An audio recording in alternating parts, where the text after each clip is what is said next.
काल आपण स्ट्रक्चर आणि फंक्शन ऑफ ग्लँड्स इथपर्यंत आलो होतो. तर आज त्याच्या पुढे आपण जाऊया. कोणत्या कोणत्या ग्लँड आहे याचं सगळं हिस्टॉलॉजी आणि त्याचे फंक्शन्स जे ते आपल्याला याच्यामध्ये स्टडी करायचे आहे. तर एंडोक्राइन ग्लँड आहेत ह्या. एंडोक्राइन ग्लँडमध्ये त्यांचे हार्मोनल सिक्रिशन्स आणि त्यांचे फंक्शन्स हे सगळे आपण बघणार आहोत. एंडोक्राइन ग्लँड म्हणजे काय हे तुम्हाला मी कालच सांगितलंय, आता परत ते सांगत नाही बसत. त्या एंडोक्राइन ग्लँड मधली पहिली ग्लँड आहे पिट्युटरी ग्लँड. याला हायपोफायसिस असं पण म्हणतात. हा ब्रेनचा पार्ट आहे. ओके, सॅडल शेप एक जागा असते स्पिनॉइड बोन मध्ये, तर त्याला सेला टर्सिका असं म्हणतात. ब्रेनच्या बेसला हा भाग आहे फ्रंटल लोब मध्ये. ओके, तिथे ही पिट्युटरी ग्लँड असते. हे जे पिट्युटरी ग्लँडचे हार्मोन्स आहे हे दुसऱ्या एंडोक्राइन ग्लँडचं सिक्रिशन कंट्रोल करतात. म्हणून या पिट्युटरी ग्लँडला मास्टर एंडोक्राइन ग्लँड असं म्हणतात. कोणी लोक डायलॉग पण मारतात याच्यामध्ये, endocrine Gland is a master of endocrine orchestra. Okay, असं ते म्हणतात. तर हे जे हार्मोन सिक्रेट केले जातात पिट्युटरी ग्लँड कडनं हे हायपोथॅलॅमस मधून सिक्रेट करतात. ओके, हे हार्मोन्स हायपोथॅलॅमस मधून सिक्रेट झालेले असतात. याचं एक्झाम्पल पहा, थायरोट्रॉपिन नावाचं एक हार्मोन आहे. थायरोट्रॉपिन रिलीजिंग हार्मोन असं एक आहे त्याचं नाव. त्याच्यामुळे काय होतं, थायरोट्रॉपिन हे रिलीज होतं, TSH हे रिलीज होतं. सो ते थायरोट्रॉपिन रिलीजिंग हार्मोन हे पिट्युटरी मधनं निघत असतं. आता या पिट्युटरी ग्लँडचे 3 पार्ट असतात. एक अँटेरियर पिट्युटरी, दुसरं मिडल लोब आणि तिसरं पोस्टेरियर. पोस्टेरियर पिट्युटरी आणि अँटेरियर पिट्युटरी हे पुढचे आणि मागचे असतात आणि त्याच्यामध्ये मिडल लोब असतो. सो असे 3 पार्ट या पिट्युटरीचे असतात. जर समजा आपण लॉन्जिट्युडिनल सेक्शन बघितला म्हणजे LS पिट्युटरी ग्लँडचा, जर समजा आपण LS बघितला तर त्याच्यामध्ये आपल्याला असं दिसतं, हायपोफायसिसचा LS येतो किंवा पिट्युटरीचा LS आहे, दोघंही आपण काही म्हणू शकतो. तर त्यामध्ये स्ट्रक्चर काय दिसतं, हिस्टॉलॉजिकली स्ट्रक्चर काय दिसतं, तर स्मॉल पोर्शन दिसतो, त्याला पार्स ट्युबरालिस असं म्हणतात. हा अपवर्ड साईडला एक्सटेंड झालेला असतो अँटेरियर लोब मधून कनेक्टिंग, त्याला हायपोफायसिस असतं, त्याला हायपोथॅलॅमस असतं. हायपोथॅलॅमसला ते कनेक्ट झालेलं असतं. ते सेल टाइप्स जर आपण त्याच्यातल्या बघितल्या हायपोफायसिस मधल्या, तर अँटेरियर लोब किंवा ॲडिनो हायपोफायसिस आणि पोस्टेरियर लोब किंवा न्यूरो हायपोफायसिस असं त्यांचं डिव्हिजन होतं. सेल टाइप्सच्या आधारावरून हे डिव्हिजन झालेलं आहे हायपोफायसिसचं. अँटेरियर लोबला ॲडिनो हायपोफायसिस म्हणतात, पोस्टेरियर लोबला न्यूरो हायपोफायसिस म्हणतात. नाव जर समजा आपण ॲडिनो हायपोफायसिस बघितलं तर याच्यामध्ये अजून 3 पार्ट पडतात. पहिला असतो पार्स डिस्टालिस, दुसरा असतो पार्स ट्युबरालिस आणि तिसरा असतो पार्स इंटरमीडिया. ॲडिनो हायपोफायसिस जर आपण बघितलं तर त्याच्यामध्ये क्रोमोफियर सेल्स असतात. त्याच्यामध्ये ॲसिडोफिल असतो, नंतर ऑक्सिफिल सेल असतात, नंतर बेसोफिल सेल असतात. असं सगळ्यांनी ते बनलेलं असतं. न्यूरो हायपोफायसिस हे जर कंपोज केलं तर त्याच्यामध्ये 3 पार्ट्स असतात. पार्स नर्व्होसा, नंतर इन्फंडिबुलम आणि मेडियन इमिनन्स. नाव पार्स नर्व्होसा जर आपण बघितलं तर इपेंडायमल सेल्स त्याच्याने ते बनलेलं असतं किंवा मोसी न्यूरोग्लियल सेलने बनलेलं असतं. आणि प्युटीसाइट्स ज्या असतात याच्यामध्ये पिट्युटरी हार्मोन सिक्रेट होत असतात.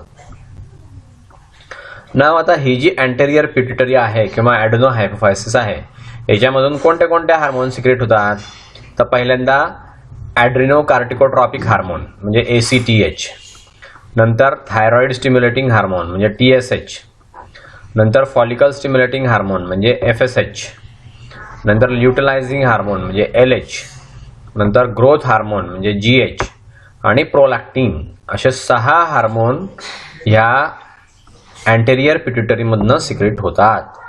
फार महत्वाचे हार्मोन्स आहेत हे. आणि याच्यावरती दुसऱ्या एंडोक्राइन ग्लँडचं फंक्शन अवलंबून असतं. काल आपण फिमेल रिप्रोडक्टिव्ह सिस्टीम स्टडी करताना ल्युटेनायझिंग हार्मोन बद्दल बोललो आणि पाहिलं आपण तिथे. नाव हार्मोन्स हे मिडल लोब पिट्युटरीमधून कोणते कोणते हार्मोन सिक्रेट होतात, त्याच्यामधून एकच हार्मोन निघतं ते म्हणजे मेलॅनोसाइट स्टिम्युलेटिंग हार्मोन. ओके, त्याला इंटरमेडियन्स असं पण म्हणतात. आलं लक्षात. नाव हार्मोन पोस्टेरियर पिट्युटरी किंवा न्यूरो हायपोफायसिस मधून कोणते हार्मोन सिक्रेट होतात, तर त्यामधून एक असतं ऑक्सिटोसिन म्हणजे OT, दुसरं असतं अँटीडायुरेटिक हार्मोन किंवा व्हासोप्रेसिन म्हणजे ADH. असे हे 2 हार्मोन यांच्यापासून निघतात. नाव अँटेरियर पिट्युटरी आणि त्याचे फंक्शन्स काय, त्याच्या हार्मोन्स सिक्रेट जे होत असतात त्या हार्मोन्सचे फंक्शन्स काय ते आता आपण बघूया. पहिलं आहे ॲडिनो कार्टिकोट्रॉपिक हार्मोन म्हणजे ACTH किंवा कार्टिकोट्रॉपिन असं पण त्याला म्हणतात. 6 हार्मोन सिक्रेट होतात अँटेरियर पिट्युटरी मधून. आपण वरती बघितलं तर हे अँटेरियर लोब ऑफ पिट्युटरी मधून सिक्रेट होतं. ACTH जे ते ॲड्रिनल कॉर्टेक्सला स्टिम्युलेट करतं. मग त्या ॲड्रिनल कॉर्टेक्स मधून ग्लुकोकॉर्टिकॉइड्स सारखे स्टेरॉइड म्हणजे कॉर्टिसॉल सिक्रेट होतं, कॉर्टिसॉल प्रोड्यूस होतं. त्या कॉर्टिसॉलचा व्हायटल रोल असतो मेटाबॉलायझिंग कार्बोहायड्रेट म्हणजे कार्बोहायड्रेट मेटाबॉलिझम मध्ये या कॉर्टिसॉलचा व्हायटल रोल असतो. नाव दुसरं ACTH. हे ACTH जे आहे ते मेलॅनोसाइट स्टिम्युलेटिंग प्रॉपर्टीज असतात त्याच्या, त्यामुळे स्किनचं पिगमेंटेशन वाढतं. दुसरं थायरॉइड स्टिम्युलेटिंग हार्मोन TSH, त्याला थायरोट्रॉपिन असं पण म्हणतात. TSH जे आहे ते थायरॉइड ग्लँडवरती ऍक्ट होतं आणि थायरॉक्झिन रिलीज होतं त्यातनं, T4 त्याला म्हणतात. आणि ट्रायआयोडोथायरॉनिन T3 पण सुद्धा त्यातनं रिलीज होतं. ह्यामुळे बॉडीचं पूर्ण मेटाबॉलिझम रेग्युलेट होतं.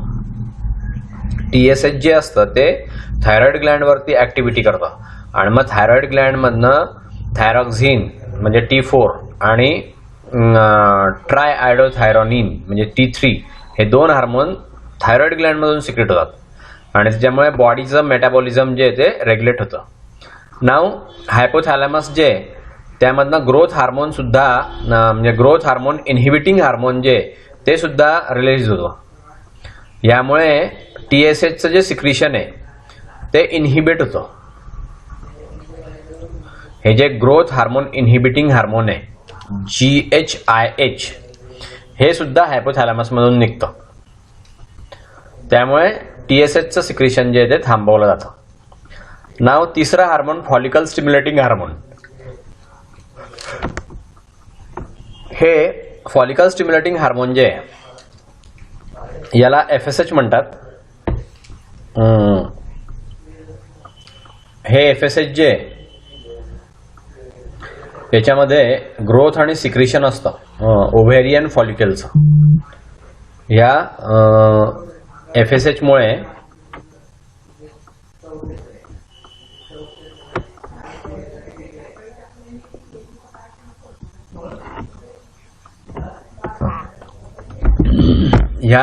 मुळे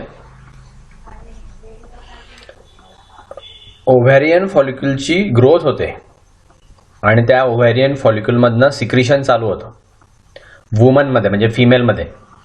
आणि ह्याच FSHमुळे मेनमध्ये म्हणजे माणसांमध्ये स्पर्म प्रोडक्शन सुरुवात होते. सो हे जे ते फॉलिक्युल स्टिम्युलेटिंग हार्मोन पासून फंक्शन जे ते आपण पाहिलं. नाव चौथं ल्युटिनायझिंग हार्मोन. हे ल्युटिनायझिंग हार्मोन काय आहे तर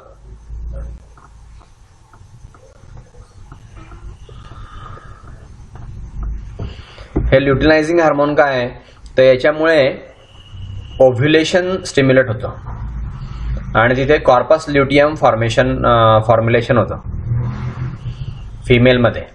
आणि मेलमध्ये LH मुळे काय होतं, याला इंटरस्टिशियल सेल स्टिम्युलेटिंग हार्मोन असं म्हणतात, ICSH. तर ते मेलमध्ये LHचं फंक्शन म्हणजे ल्युटिनायझिंग हार्मोनचं फंक्शन जे त्यामुळे टेस्टोस्टेरॉनचं सिक्रिशन हे प्रभावित होतं.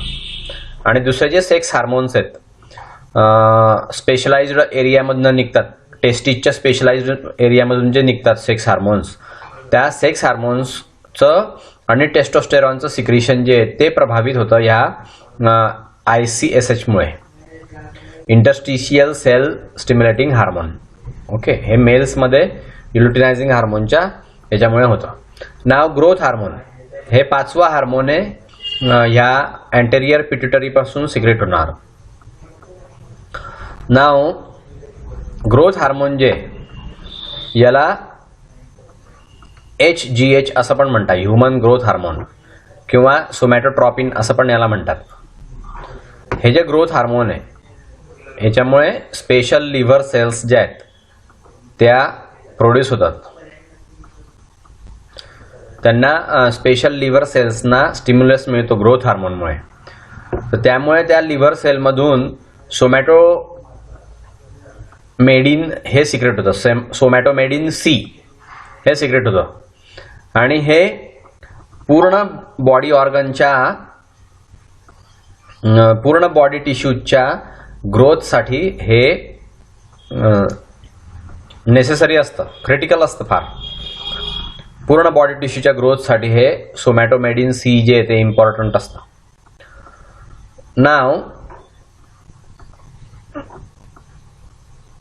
हे ग्रोथ हार्मोन जे ते अमिनो ऍसिडच्या मुवमेंटमध्ये सुद्धा असिस्ट करतं, म्हणजे त्याच्यामध्ये सुद्धा त्याचं फंक्शन असतं. टिश्यू सेल्समध्ये अमिनो ऍसिडची मुवमेंट होते याच्यामुळे. आणि ट्रान्सफॉर्मेशन जे अमिनो ऍसिडचं ते प्रोटीन्समध्ये होतं आणि बॉडीला ते अमिनो ऍसिडचं ट्रान्सफॉर्मेशन आवश्यक असतं. तसंच ग्रोथ हार्मोन जे ते फॅटी ॲसिडच्या रिलीजमध्ये सुद्धा मदत करतं. आदिपोस टिश्यूमधून फॅटी ॲसिड मुक्त होतात आणि मग त्या फॅटी ॲसिडचा उपयोग आपल्याला बॉडीच्या ॲक्टिव्हिटीसाठी होतो. बॉडीला एनर्जी मिळवण्यासाठी त्या फॅटी ॲसिडचा वापर केला जातो. सो ग्रोथ हार्मोनमुळे हे घडतं. पुढे ग्रोथ हार्मोन जे ते ब्लड न्यूट्रिएंट लेव्हल रेग्युलेट ठेवण्यासाठी सुद्धा मदत करतं.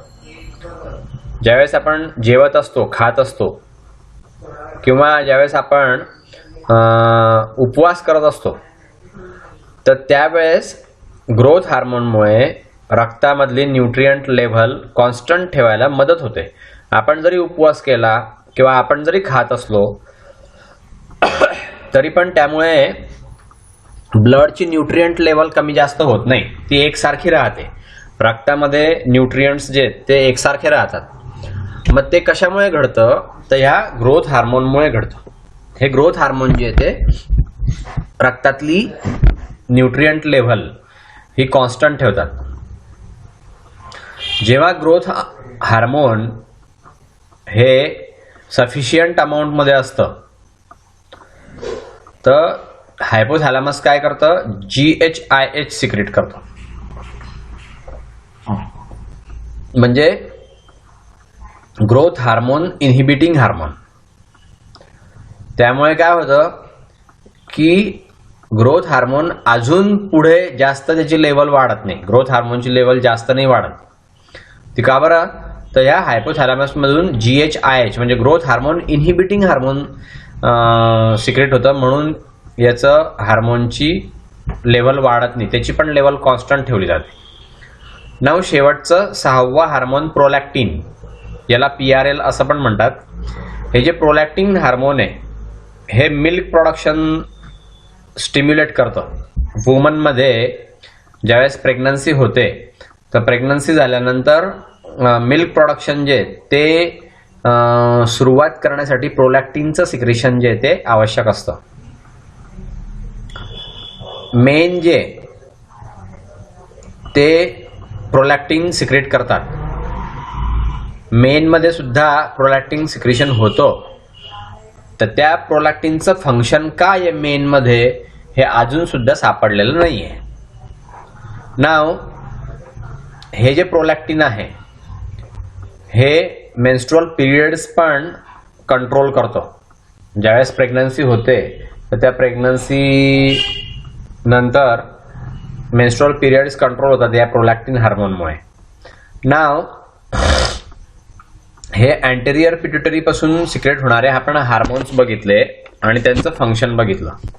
आता मिडल लोब जे आहे पिट्युटरीचा त्याचं फंक्शन पाहू आणि त्याच्यामधून जे हार्मोन सिक्रेट होतं त्याचं फंक्शन पाहू. तर त्या मिडल लोब पासून मेलॅनोसाइट स्टिम्युलेटिंग हार्मोन किंवा इंटरमेडिन्स हे सिक्रेट होतं. तर हे मिडल लोब ऑफ पिट्युटरी पासून सिक्रेट होतं. हे जे MSH आहे याच्यामध्ये मेलॅनिनचं रिलीज होतं. मेलॅनोजेनेसिस ही प्रोसेस होते. त्याच्यामध्ये मेलॅनोसाइट जे आहेत ते वाढतात स्किनमध्ये आणि हेअर सुद्धा वाढतात स्किनमध्ये. नाव MSH जे त्याला काही इफेक्ट असतो.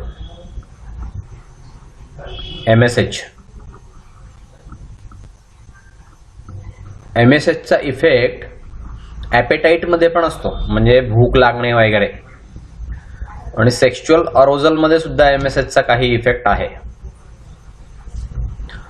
MSH हे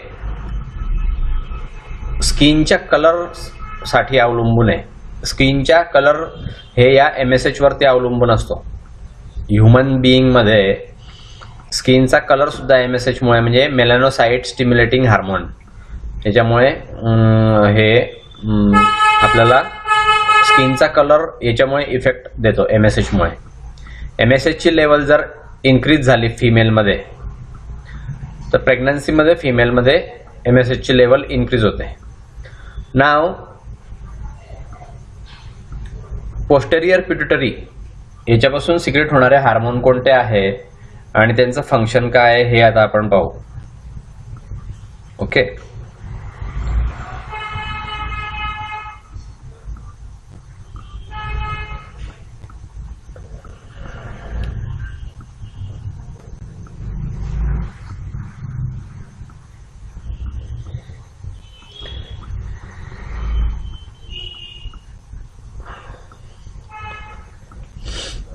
पहिलं आहे ऑक्सिटोसिन. पोस्टेरियर पिट्युटरी मधला हार्मोन पहिलं जे आहे ते ऑक्सिटोसिन आहे. याचं मेन फंक्शन जर तुम्ही बघितलं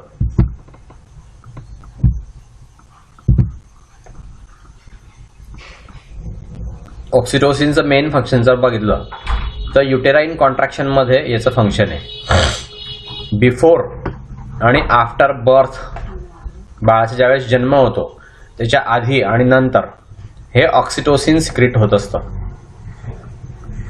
सेकंड आणि थर्ड स्टेज लेबरमध्ये याचा उपयोग होतो आणि त्यामुळे युटेरस जी आहे ती कॉन्ट्रॅक्ट होते आणि त्यामुळे बाळ बाहेर येतं. नाव ऑक्सिटोसिन जे ते ब्रेस्ट फिडिंगच्या वेळेस सुद्धा रिलीज होत असतं.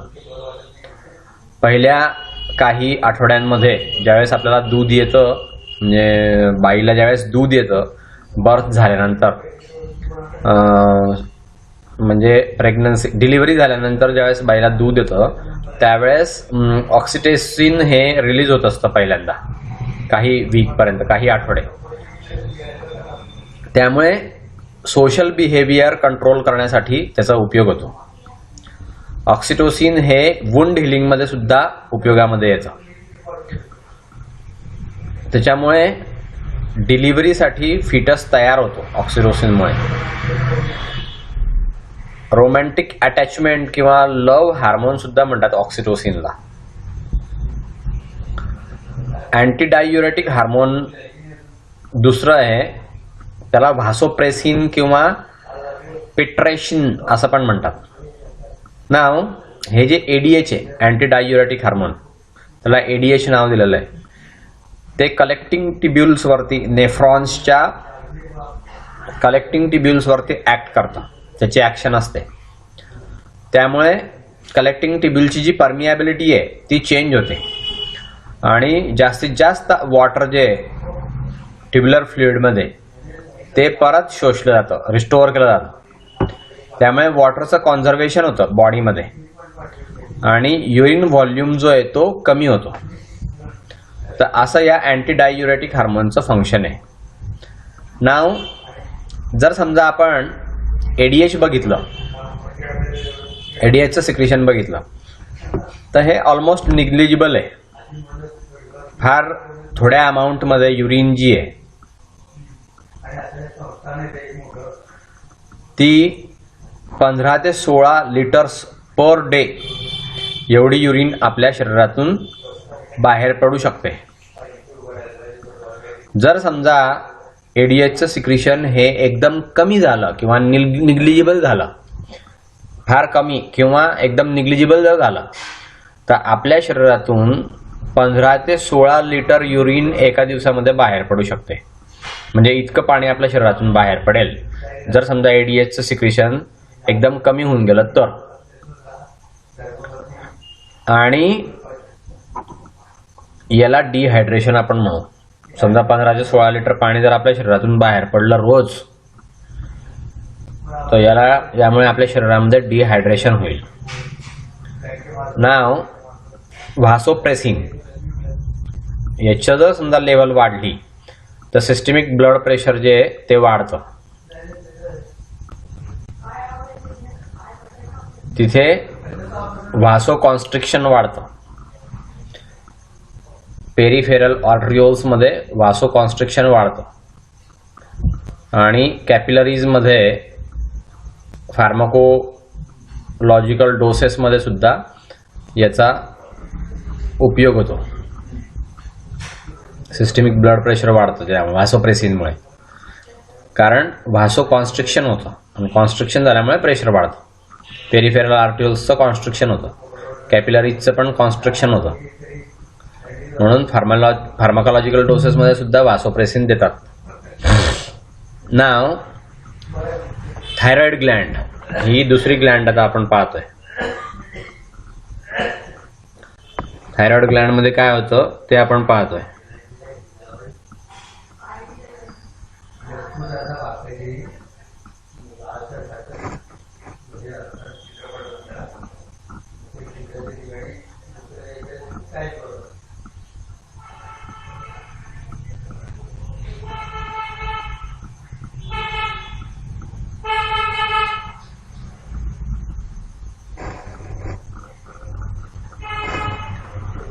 सो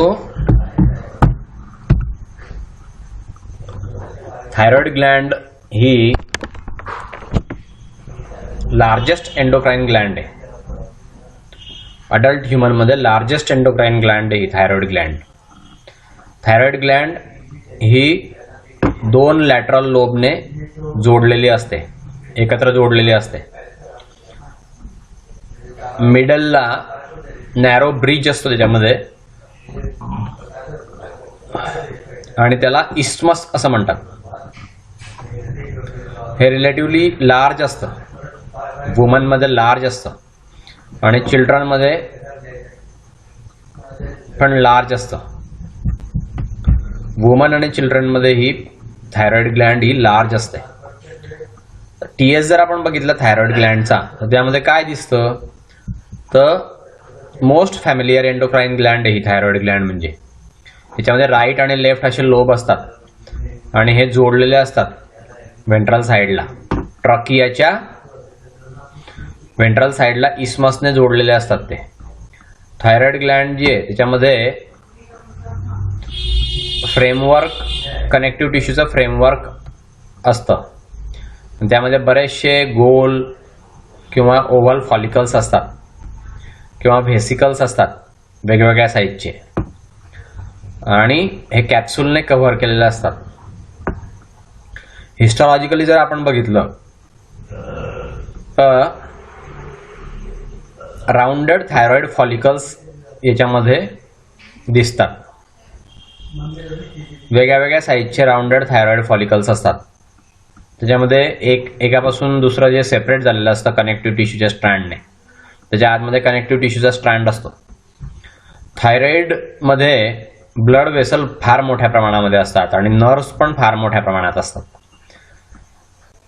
ह्या सिम्पॅथॅटिक नर्व पासून निघालेल्या असतात सगळ्या नर्व्स. थायरॉइड ग्लँड जी आहे ती थायरॉक्झिन सिक्रिशन करते. या थायरॉक्झिनचा फॉर्म्युला दिला आहे C15H11O4 आणि N14. याच्यामध्ये अमिनो ऍसिड असतात. 65% आयोडीन असतं आणि याच्यामध्ये 65% आयोडीन असतं थायरॉइड ग्लँड मधच्या सिक्रिशन मध्ये. हे जे थायरॉइड ग्लँड आहे याच्यामध्ये फॉलिक्युलर किंवा इनर फॉलिक्युलर झोन्स असतात. हे फॉलिकल्स जे आहेत ते सिंगल लेयर्ड क्युबॉइडल इपिथेलियमने सभोवताली फिरलेले असतात. ल्युमेन जी आहे फॉलिकलची त्याच्यामध्ये व्हिस्कस लिक्विड असतं, त्याला थायरॉइड कोलॉइड असं म्हणतात. इंटरफॉलिक्युलर झोनमध्ये नर्व्स असतात, ब्लड वेसल्स असतात आणि लार्ज नंबर ऑफ न्यूक्लियाय असतात किंवा नर्व्स असतात. ब्लड वेसल्स आणि लार्ज नंबर ऑफ न्यूक्लियाय असतात त्या थायरॉइड ग्लँडमध्ये. इथे दिसतोय पार्ट TS मध्ये या ब्लड वेसल आहे, या फॅट सेल्स आहेत. सिक्रेटरी इपिथेलियम हे याच्यामधनं सिक्रिशन होतं थायरॉक्झिनचं. हे सिक्रिशन झालेलं आहे कोलॉइड. इंटरफॉलिक्युलर कनेक्टिव्ह टिश्यू आहे हा सगळा, आणि हे हिस्टोसाइट्स आहे. हे थायरॉइड ग्लँडमध्ये असं हे या इपिथेलियल सेल्स आहेत आणि त्याच्यामध्ये ते सिक्रिशन झालेलं आहे. नाव थायरॉइड ग्लँडने सिक्रेट केलेले हार्मोन्स आणि त्यांचं फंक्शन काय ते आता आपण पाहू. थायरॉइड ग्लँडचं फंक्शनमध्ये 2 मेजर हार्मोन्स असतात थायरॉइड ग्लँडच्या सिक्रिशनमध्ये. एक T3 असतं, याला ट्रायआयडोथायरोनिन असं म्हणतात, आणि दुसरं T4 असतं, याला थायरॉक्झिन म्हणतात किंवा टेट्राआयडोथायरोनिन असं म्हणतात. T3 हे फिजिओलॉजिकली फार ऍक्टिव्ह आहे, एकदम पोटंट आहे. T4 पेक्षा T3 जास्त ऍक्टिव्ह आहे. T3 आणि T4 या दोघांना मिळून थायरॉइड हार्मोन म्हणजे TH असं म्हणतात. आयोडीन असतं दोघांमध्ये सुद्धा आणि अमिनो ऍसिड्स असतात. थायरॉइड हार्मोन जे ते अॅनाबॉलिक नेचरचं आहे. यामुळे अॅनाबॉलिझम होतं, कन्स्ट्रक्टिव्ह फेज होतो. मेटाबॉलिझमचा कन्स्ट्रक्टिव्ह फेज याच्यामुळे होतो, आणि कॅटाबॉलिझमचा अपोजिट असतं. हे डिस्ट्रक्टिव्ह प्रोसेस जी आहे मेटाबॉलिझम मधली, तर ती त्याला म्हणतात कॅटाबॉलिझम. त्या कॅटाबॉलिझमच्या विरुद्ध आहे हे अॅनाबॉलिझम. याच्यामुळे होतो, कन्स्ट्रक्टिव्ह फेज होतो. नाव थायरॉइड हार्मोनमुळे हार्ट रेट वाढतो, कार्डियक आउटपुट वाढतं आणि व्हेंटिलेशन रेट पण वाढतो. म्हणजे किती महत्वाचं आहे बघा. ओके, थायरॉइड हार्मोनमुळे हार्ट रेट वाढतो. हार्ट रेटचं जे बीटिंग आहे ते वाढतं थायरॉइड हार्मोनमुळे. कार्डियक आउटपुट पण वाढतं आणि व्हेंटिलेशन रेट पण वाढतो या थायरॉइड हार्मोनमुळे. नाव T3 आणि T4 जे ते वेगळ्या वेगळ्या टार्गेट सेलवरती ऍक्शन करतात, आणि त्यामुळे ऑक्सिजनचं कंझम्पशन जे बेसल मेटाबॉलिक रेट जो आहे BMR, हा एनर्जी एक्सपेंडिचरचा रेट असतो बॉडीमध्ये. तर तो बेसल कंडिशन्स मध्ये ह्या T3 आणि T4 मुळे ठेवला जातो. ऑक्सिजन कन्झम्पशन जर समजा वाढलं आणि BMR जर वाढलं त्याच्यामुळे हीट प्रोडक्शन वाढतं बॉडीमध्ये आणि त्यामुळे इन्क्रीज्ड हीट लॉस जो असतो कोल्ड वेदरमध्ये ते कॉम्पेन्सेट व्हायला मदत होते. BMR हा साधारणपणे 12 तासामध्ये मोजला जातो खाल्ल्यानंतर आणि रेस्टफुल स्लीपच्या नंतर. कम्फर्टेबल टेम्परेचर जे आहे ते आपलं मोजलं जातं ज्यावेळेस काहीच एक्सरसाइज नसते किंवा ॲक्टिव्हिटी नसते, तर ही बिफोर टेस्ट असते आणि खाल्ल्यानंतरची एक टेस्ट असते. BMR हा इंडिव्हिज्युअलमध्ये हायपरथायरॉइडिझम जर समजा असलं तर BMR खूप वाढलेला असतो. थायरॉइड ग्लँडचं ते डिसफंक्शन आहे हायपरथायरॉइडिझम. हायपरथायरॉइडिझममध्ये पेशंट काय करतो, टॅकिकार्डिया त्याला एक्सपिरियन्स होतो, नर्व्हसनेस येतो, मसल वेस्टिंग होतं त्याच्यामध्ये आणि एक्सेस हीट प्रोड्यूस होते त्याच्यामध्ये. नाव थायरॉइड हार्मोन जे आहे ते ग्लुकोजचं ॲब्सॉर्प्शन वाढवतं. या थायरॉइड हार्मोनमुळे ग्लुकोजचं ॲब्सॉर्प्शन वाढतं. स्मॉल इंटेस्टाईनमध्ये ग्लुकोज फार मोठ्या प्रमाणावरती शोषलं जातं आणि हे जे हेपॅटिक ग्लुकोज प्रोडक्शन जे ते याच्यामुळे वाढतं. जर समजा पेशंट असले त्यांच्यामध्ये नॉर्मल इन्सुलिन कॉन्सन्ट्रेशन असलं, नॉर्मल इन्सुलिन कॉन्सन्ट्रेशन त्यांच्यामध्ये असलं तर इलेव्हेटेड सिरम ग्लुकोज लेवल ही आपल्याला अनुभवाला येत नाही, कारण त्या इन्सुलिनमुळे त्या शुगर लेवल कंट्रोल केली जाते. थायरॉइड हार्मोन जे हे इसेन्शियल आहे नॉर्मल ग्रोथसाठी आणि मॅच्युरेशनसाठी. थायरॉइड हार्मोन फार नेसेसरी आहे. सेंट्रल नर्वस सिस्टीमच्या डेव्हलपमेंटसाठी थायरॉइड हार्मोन सिक्रिशन फार आवश्यक असतं. सिरियस इफेक्ट जर आपण बघितला थायरॉइड हार्मोनचा, जर समजा चाइल्डहुडमध्ये म्हणजे लहानपणी जर समजा थायरॉइड हार्मोन व्यवस्थित सिक्रिशन झालं नाही तर परमनंट ब्रेन डॅमेज होतो आणि ड्वार्फिझम होतं म्हणजे बुटकेपणा. थायरॉइड हार्मोन जे त्यामुळे कोलेस्टेरॉलचा क्लिअरन्स वाढतो. प्लाझ्मामधून कोलेस्टेरॉल जे ते क्लिअर केले जातात थायरॉइड हार्मोनमुळे. हे जे थायरॉइड हार्मोन आहे हे कॅरोटीनच्या कन्व्हर्शन व्हिटॅमिन ए मध्ये करतात. तर थायरॉइड हार्मोन याच्यामध्ये कॅरोटीनचं कन्व्हर्शन व्हिटॅमिन ए मध्ये करण्यासाठी थायरॉइड हार्मोनची गरज असते. हायपरथायरॉइडिझम ज्यावेळेस होत असतं तर त्यांना रातचा आंधळेपणा असतो, नाईट ब्लाइंडनेस येऊ शकतो त्यांना, ज्यांना हायपरथायरॉइडिझम असतं त्यांना. थायरॉइड ग्लँड ही काही छोटे छोटे हार्मोन पण सिक्रेट करते, मायनर हार्मोन आहेत ते. याला कॅल्सिटोसिन असं पण म्हणतात किंवा कॅल्सिटोनिन असं पण म्हणतात. हे कॅल्शियम मध्ये इन्व्हॉल्व असतं. कॅल्शियम आणि फॉस्फेटच्या मेटाबॉलिझम मध्ये हे कॅल्सिटोनिनची इन्व्हॉल्वमेंट असते. आपल्या शरीरामध्ये कॅल्शियम जे ते कॅल्शियम आणि फॉस्फेट या दोघांचं मेटाबॉलिझम या थायरॉइड ग्लँडच्या हार्मोनमुळे होते. त्या हार्मोनचं नाव आहे कॅल्सिटोनिन. कॅल्सिटोनिन हे कार्टिलेजची ग्रोथ वाढवतं आणि कॅल्शियमचं डिपॉझिशन वाढतं कॅल्सिटोनिनमुळे.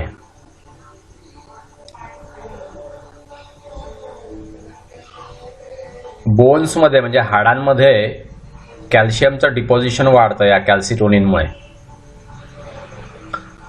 त्यामुळे बोन फॉर्मेशन होतं आणि कॅल्शियम कॉन्सन्ट्रेशन रक्तातलं कमी होतं. ओके, सो हे कॅल्सिटोनिन आयत्या बाजारात मिळतं का काय, ते कॅल्सिटोनिनच इंजेक्ट करतात बहुतेक. ज्यांना हे असतं काय म्हणतात त्याला, ऑस्टिओपोरोसिस. ज्यांचे हाडं ठिसूळ असतात, ज्यांना ऑस्टिओपोरोसिस असतो, त्यांना हे कॉल्सिटोनिन ब्लडमध्ये इंजेक्ट करत असतील. त्या ब्लडमध्ये इंजेक्ट केल्यामुळे बोनवरती कॅल्शियमचं डिपॉझिशन होतं. Increase the deposition of calcium in the bones. हे या कॅल्सिटोनिनमुळे होतं. त्यामुळे बोन फॉर्मेशन जे आहे ते होतं आपल्या शरीरामध्ये. सो हे सगळं कळल्यामुळे केमिस्ट्री आपल्याला बरेचसे उपचार जे आहे ते शक्य झालेले आहेत. नाव तिसरी जी आहे ती पॅराथायरॉइड ग्लँड. एक थायरॉइड ग्लँड झाली, त्यामधली दुसरी जी असते ती पॅराथायरॉइड ग्लँड आहे. पॅराथायरॉइड ग्लँडचं स्ट्रक्चर काय आहे ते आपण पहिल्यांदा पाहू. हे एंडोडॉर्म पासून डेव्हलप होतात. एम्ब्रियोच्या एंडोडॉर्म पासून हे डेव्हलप होतात. पॅराथायरॉइड ग्लँड जी आहे त्याच्यामध्ये 4 सेपरेट ग्लँड्स असतात. पोस्टेरियर सरफेसला असतात. हे थायरॉइड ग्लँडच्या लोबच्या पोस्टेरियर सरफेसला असतात.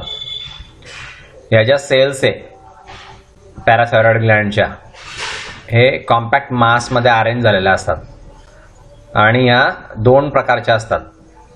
लहान ज्या आहेत त्या चीफ सेल्स असतात किंवा प्रिन्सिपल सेल्स असतात, आणि लार्ज ज्या आहेत त्या ऑक्सिफिल सेल्स असतात. त्यालाच इओसिनोफिल सेल्स असं पण म्हणतात. ह्या ज्या सेल्स आहे या डेलिकेट कनेक्टिव्ह टिश्यू कॅप्सूलने बनलेल्या असतात. चीफ सेल्स ह्या खूप न्यूमरस असतात. ऑक्सिफिल सेल्स पेक्षा या जास्त मोठ्या असतात. आणि नंतर ह्या यंग किंवा या बऱ्याचशा लहान असतात. प्युबर्टीच्या वेळेस या ॲब्सेंट असतात किंवा लहान असतात. कोणत्या? ऑक्सिफिल सेल्स.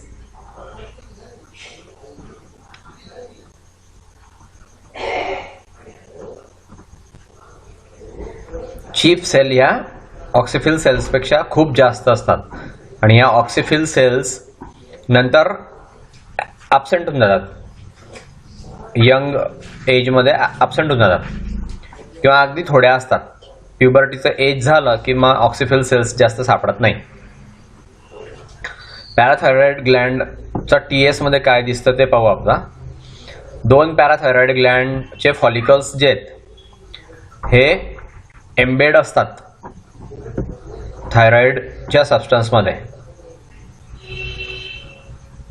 थायरॉइड ग्लँडच्या दोन्ही साईडला हे सापडतात. पॅराथायरॉइड ही कॅप्सूलमध्ये एनक्लोज असते. पॅराथायरॉइड हे ग्लँड्युलर ऑर्गन आहे. याच्यामध्ये इपिथेलियल सेलचे कॉलम असतात आणि ब्लड वेसल्स असतात.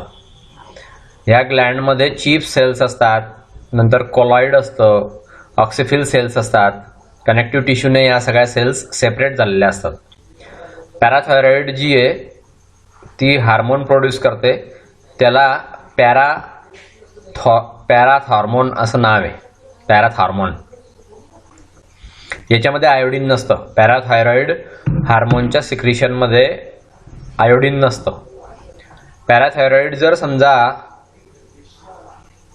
रिमूव्ह केली, काढून टाकली, तर त्यामुळे टिटॅनी होते. टिटॅनी किंवा डेथ होते, म्हणजे मृत्यू होतो.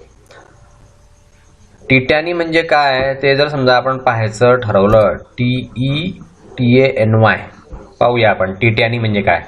टिटॅनस हा एक रोग होतो. कुत्रा जर चावला, काही जखम जर झाली तर टिटॅनस नावाचा एक रोग होतो. त्याच्याशी संबंधित आहे का काय हे आपण पाहूया. ठीक आहे. टिटॅनी म्हणजे काय ते. तर पॅराथायरॉइड ग्लँड जर काढून टाकली तर माणूस मरतो. टिटॅनी होतं. टिटॅनी. ओके.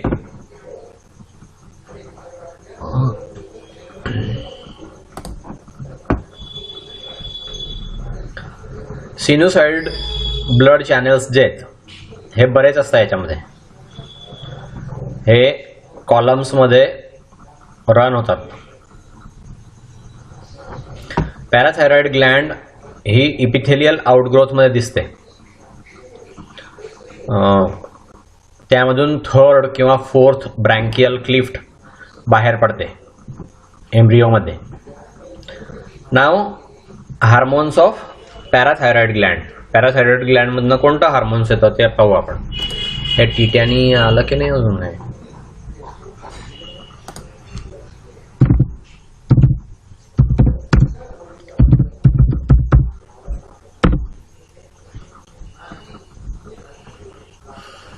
हे पहा, टिटॅनी किंवा टिटॅनिक सीझर हे मेडिकल साईन आहे, म्हणजे असं लक्षण दिसतं.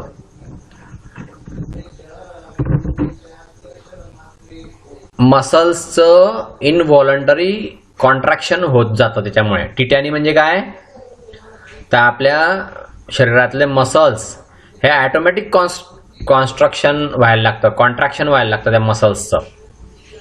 त्यामुळे पोटेन्शियल फ्रिक्वेन्सी जी आहे मसल्सची ती लॉस होते. त्यांना ज्या नर्व गेलेल्या असतात, टिटॅनस तेच ते टिटॅनस हेच टिटॅनी म्हणजेच टिटॅनस आहे.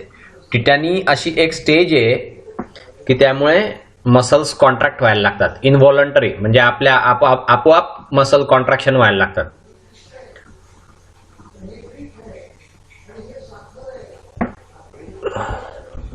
मसल्स क्रॅम्प्स येतात आणि डिसीज जो आहे तो टिटॅनस हा डिसीज आहे बघा. हे असं माणूस वाकडा होऊन जातो टिटॅनसमुळे.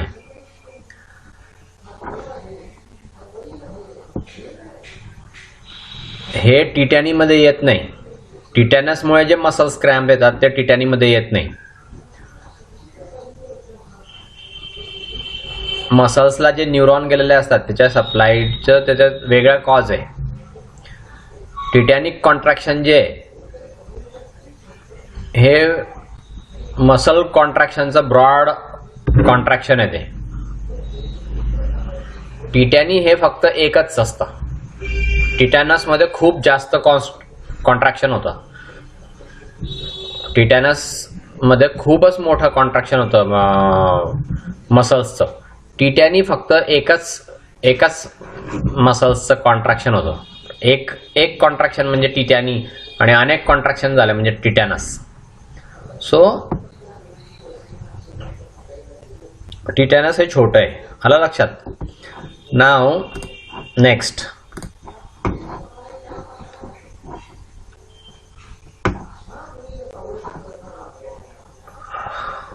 कुठपर्यंत आलो होतो आपण.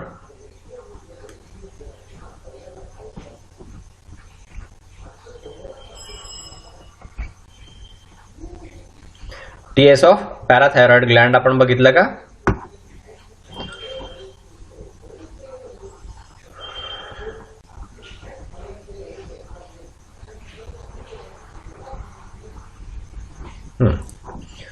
सिनोसायडल ब्लड चॅनल्स जे आहेत हे कॉलम्सच्या मध्ये रन होतात, हे आपण पाहिलं होतं. पॅराथायरॉइड ग्लँड ही डेव्हलप होते इपिथेलियल आउटग्रोथ म्हणून. थर्ड आणि फोर्थ ब्रँकियल क्लेफ्ट मधून एम्ब्रियोच्या ही पॅराथायरॉइड ग्लँड डेव्हलप होते. इपिथेलियल आउटग्रोथ म्हणून डेव्हलप होते ही गर्भामध्ये. आता hormones of parathyroid gland. Parathyroid ग्लँडचे हार्मोन्स कोणते ते आपण पाहू. ह्या ज्या चीफ सेल्स असतात पॅराथायरॉइडमध्ये त्या हार्मोन सिक्रेट करतात. त्याला पॅराथायरॉइड हार्मोन किंवा पीटीएच असं म्हणतात. या चीफ सेलपासून सिक्रेशन होतं हे. किंवा पॅराथ हार्मोन जे याला कॉलिप्स हार्मोन असं पण म्हणतात. डिस्कव्हर त्याचा जो शोधकर्ता आहे त्या शोधकर्त्याच्या नावाने त्याचं नाव ठेवलंय. कॉलिपने ते शोधलेलं आहे पॅराथ हार्मोन, तर म्हणून त्याला कॉलिप हार्मोन असं पण म्हणतात. हे हार्मोन जे आहे ते कॅल्शियम आणि फॉस्फेटचा बॅलन्स रेग्युलेशन करतं. ब्लडमध्ये आणि दुसऱ्या टिश्यूमध्ये कॅल्शियम आणि फॉस्फेटचा बॅलन्स ठेवतं ते. हे जे पॅराथायरॉइड हार्मोन आहे, पॅराथायरॉइड हार्मोन हे कोलेजन सिंथेसिस थांबवतं, इनहिबिट करतं. ऑस्टिओब्लास्ट नावाच्या ज्या सेल्स असतात, हाडाच्या सेल्स आहेत ह्या, आणि बोन रिसॉर्प्शन सेल ज्या आहेत ऑस्टिओक्लास्टमुळे जे होतं तर ते इन्हिबिट करतं हे पॅराथायरॉइड हार्मोन. कॅल्शियमचा रिलीज मोबिलाइज करतं पॅराथायरॉइड हार्मोन ब्लडमध्ये आणि बोनमध्ये. बोनमधून कॅल्शियम रक्तामध्ये सोडलं जातं या पॅराथायरॉइडच्या सिक्रिशनमुळे. बघा किती इंटरकनेक्टेड काम आहेत सगळे. बोनमधनं कॅल्शियम रक्तात येऊ शकतं आणि रक्तातलं कॅल्शियम बोनमध्ये डिपॉझिट होऊ शकतं. हे आपल्या शरीरामध्येच होऊ शकतं. म्हणजे आपल्या शरीरामध्ये बोनचं इलेक्ट्रोलायसिस किंवा इलेक्ट्रोप्लेटिंग होतं. म्हणजे जसं काही त्या बोन्सचं रक्तामध्ये जे कॅल्शियम असतं ते बोनवर डिपॉझिट केलं जाऊ शकतं ऑक्सिटोसिनमुळे. आणि या पॅराथायरॉइड हार्मोनमुळे बोनचं जे कॅल्शियम आहे, बोनमधलं कॅल्शियम ते रक्तामध्ये येऊ शकतं. म्हणजे किती डेंजर आहे आपल्या शरीराची रचना तुम्ही लक्षात घ्या, विचार करा.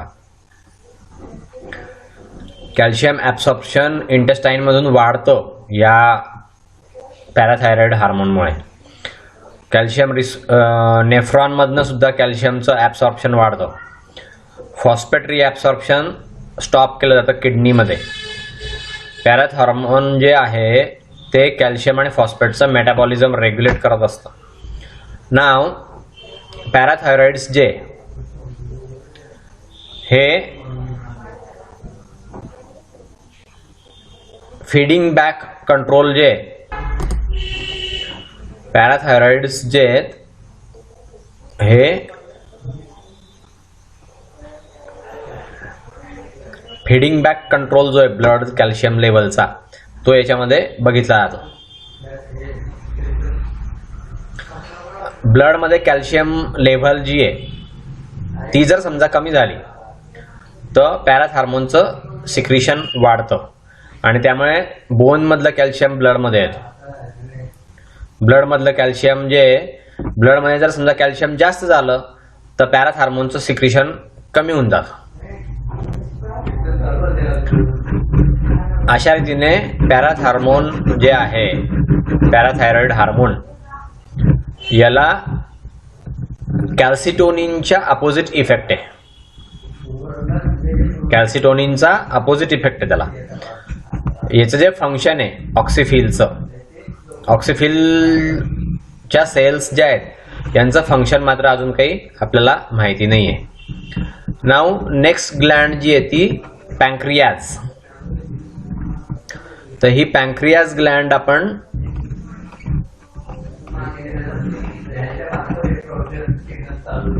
पॅन्क्रियाज ग्लँड ही नेक्स्ट ग्लँड आहे.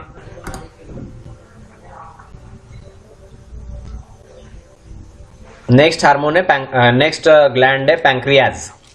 ही पण एक फार महत्वाचा ऑर्गन आहे पॅन्क्रियाज. म्हणजे पॅन्क्रियाज हे इलॉंगेटेड ऑर्गन आहे.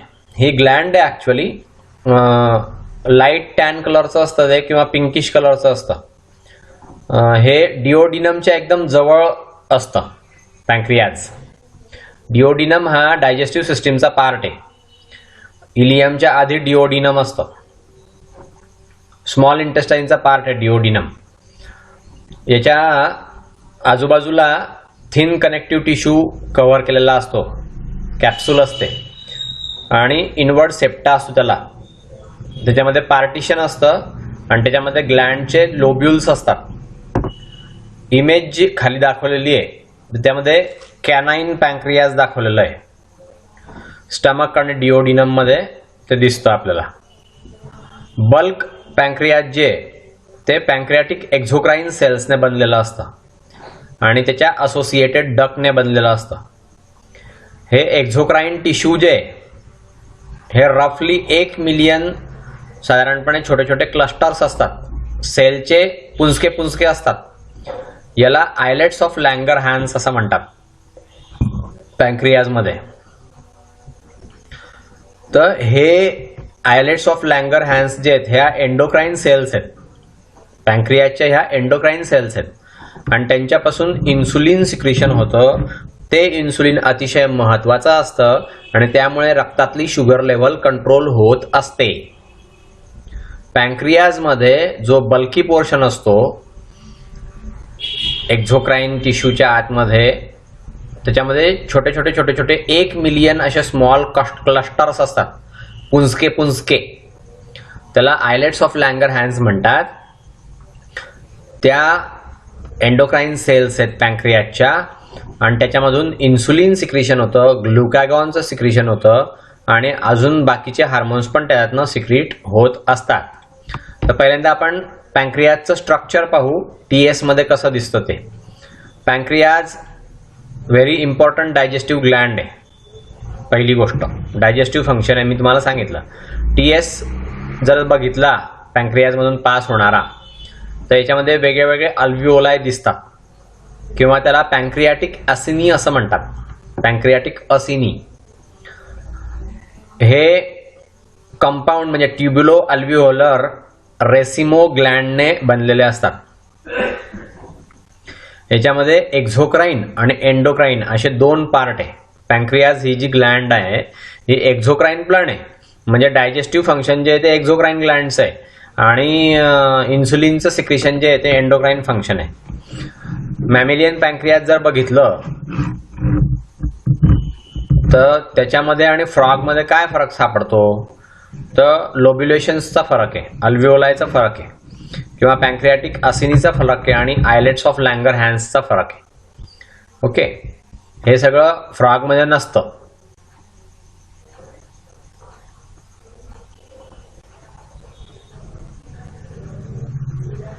ओके, हे सगळं एकदम मॅमल पॅन्क्रियाजमध्ये हे एकदम खूप ठळकपणे दिसतं आपल्याला. लोब्युलेशन्स दिसतात, अल्व्हिओलाय दिसतात, पॅन्क्रियाटिक ॲसिनी दिसतात, आयलेट्स ऑफ लँगरहॅन्स दिसतात. प्रत्येक पॅन्क्रियाटिक लोब जो आहे त्याच्यामध्ये 10 ते 20 सिक्रिटरी सेल्स असतात, त्याला ॲसिनी असं म्हणतात. हे न्यूक्लिएटेड आहे. सेंट्रल पार्ट जर बघितला तर हा नॅरोड असतो वाईड ल्युमेनमध्ये, आणि पॅन्क्रियाटिक डक्ट जर आपण बघितला तर लार्ज आर्टरी असते याच्यामध्ये, आणि व्हेन जे आहेत ते असतात.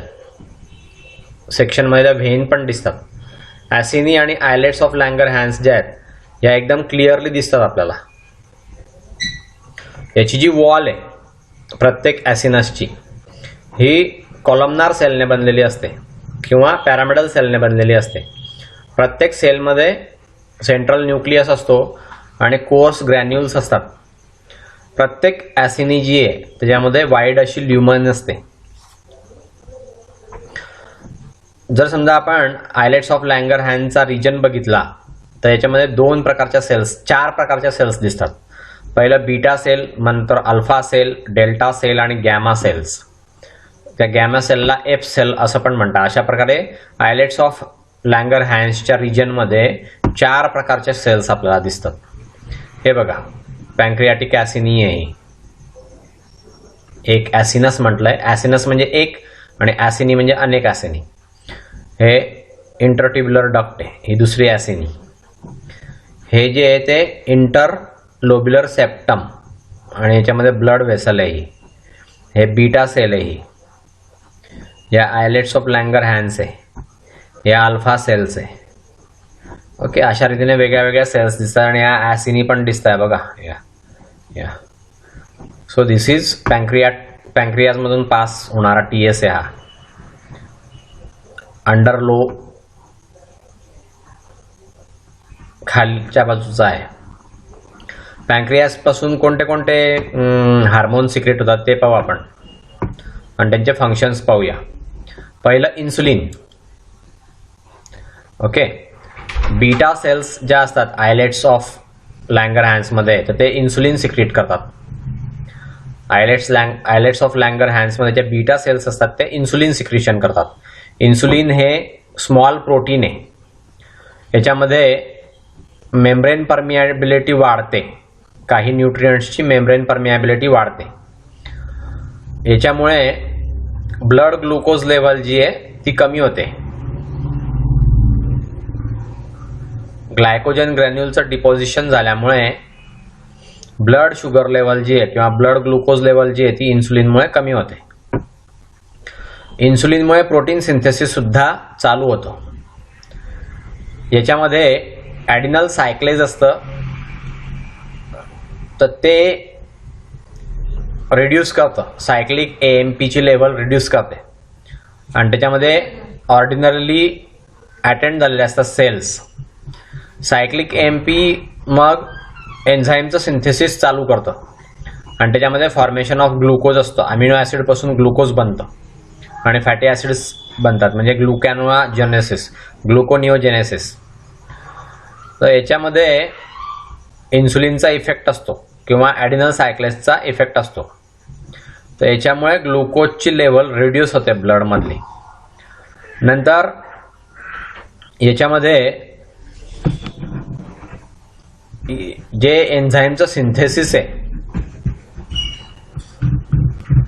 सिंथेसिस ऑफ एन्झाईम, ग्लुकोजचं ग्लायकोजेनमध्ये रूपांतर करण्यासाठी जे एन्झाईम लागतात त्याचं सिंथेसिस इंड्यूस करतं हे इन्सुलिन.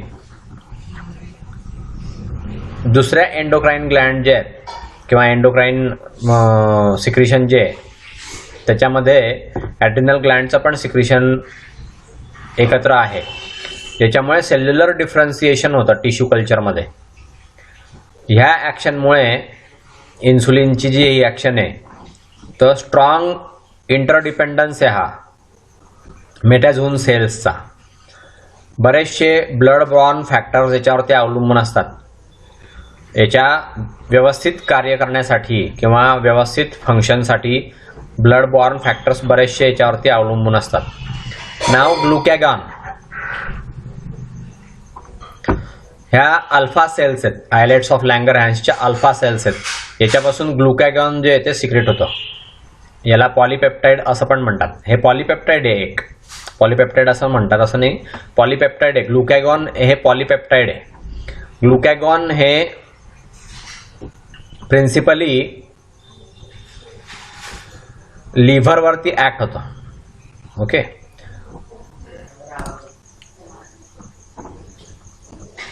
सो ग्लुकॅगॉन हे दुसरं एक हार्मोन आहे जे पॅन्क्रियाजमधनं सिक्रेट होतं. पहिलं आपण काय बघितलं, इन्सुलिन पाहिलं, इन्सुलिन है ना. पहिलं आपण इन्सुलिन पाहिलं, इन्सुलिन, आणि इन्सुलिन नंतर आपण दुसरं पाहतोय ग्लुकॅगॉन. हे ग्लुकॅगॉन अल्फा सेल्स पासून सिक्रेट होतं. आयलेट्स ऑफ लँगरहॅनमध्ये ज्या अल्फा सेल्स असतात त्याच्यापासून हे ग्लुकॅगॉन सिक्रेट होतं. आणि हे जे ग्लुकॅगॉन आहे हे पॉलीपेप्टाइड आहे. ओके, इन्सुलिन काय आहे आपण बघितलं बघा, स्मॉल प्रोटीन आहे.